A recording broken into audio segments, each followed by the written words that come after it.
अयोध्या के थाना गेट क्षेत्र में 3 दिन पूर्व मोबाइल विक्रेता युवक को चाकू से गोदकर हत्या कर दी गई थी, जिसमें मृतक के पिता ने अम्बुसराय के ही 2 भाइयों के खिलाफ नामजद तहरीर दी थी। वहीं कैंट थाना पुलिस ने एक आरोपी को गिरफ्तार कर जेल भेज दिया था, जबकि दूसरे की गिरफ्तारी नहीं किया, जिससे मृतक के परिजन नाराज होकर गुरुवार को एसएसपी से मुलाकात करने उनकी कार्यालय पहुंच गए, जहां एसएसपी से तो मुलाकात नहीं हो पाई। वहीं मृतक राहिल के ममेरे भाई आफ्ताब का आरोप है कि केट पुलिस पर दूसरे आरोपी शादाब को बचाने पर लगी हुई है।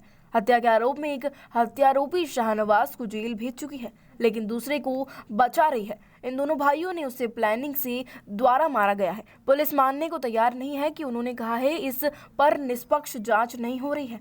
हत्यारोपी शादाब आरोपी है, उसको भी जेल जाना चाहिए। अगर इसके लिए मुझे मुख्यमंत्री योगी जी के पास जाना पड़े तो मैं जाऊंगा, अपने न्याय की गुहार लगाऊंगा और न्यायालय में भी अपील करूंगा, क्योंकि वो मेरे मोहल्ले का निवासी है, जिससे हम लोगों को भविष्य में खतरा हो सकता है। दरअसल महज 4,800 रुपए के लिए राहिल की बेरहमी से हत्या कर दी गई है। राहिल के पिता ने इस प्रकरण में थाना कैंट के अब्बूसराय निवासी 2 सगे भाइयों को नामजद करते हुए प्रार्थना पत्र दिया था, जिस पर कैंट थाना पुलिस ने एक भाई शहनवाज को गिरफ्तार कर उसे जेल भेजते हुए हत्याकांड का खुलासा कर दिया है, जबकि हत्या में शामिल दूसरे आरोपी भाई शादाब को पुलिस गिरफ्तार तक नहीं किया और घटना का अनावरण कर दिया, जो राहिल के परिजनों को नागजुगार लगा और पुलिस की इस कार्रवाई से नाराज होकर एसएसपी से मुलाकात कर प्रकरण का सही खुलासा करने की बात कही है।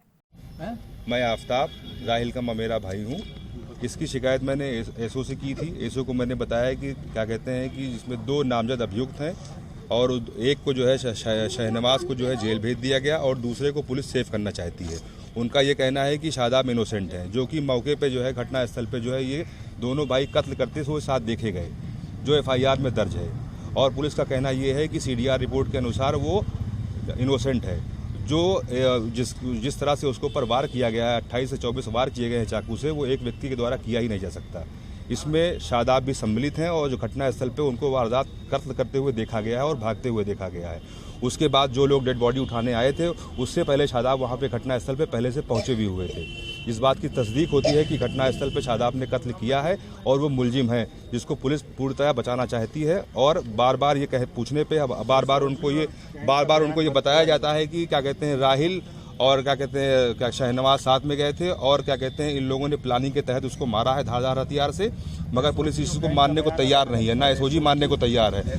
और मैंने ये बात पलाश बंसल साहब से भी कही है, जो सीओ है, जो इस मामले को पूरे तरीके से देख रहे हैं। मैंने एसएसपी साहब को भी इस बात की पूरी अवगत कराया और मैं फिर एसएसपी साहब के कार्यालय में आया हूँ और इस बात को बताना चाहता हूँ कि सर इसमें निष्पक्ष जाँच नहीं हो रही है और शादाब को जेल जाना होगा, चूँकि शादाब जो है अभियुक्त है और जाना ही होगा। इसके लिए मुझे माननीय योगी जी के पास भी जाना पड़ेगा, तो मैं जाऊंगा और अपनी न्याय की पूरी गुहार करूंगा और इसमें मैं माननीय न्यायालय से भी अपील करूंगा कि जब मैं वहां जाऊं तो इसमें शादाब को अंडर कस्टडी होना चाहिए, वरना वो साक्ष्य को मिटाने का प्रयास करेगा और चूंकि वो मेरे महल्ले का रहने वाला है, उससे मुझे भविष्य में और भी खतरा उत्पन्न हो सकता है और मेरे परिवार के आने जाने का रास्ता वही एकमात्र है जिसके रास्ते में उसका घर पड़ता है और इससे मेरे परिवार के और लोग भी पीड़ित हो सकते हैं। शादाब को पुलिस इनोसेंट मान रही है और शहनवाज को पुलिस ने जेल भेज दिया।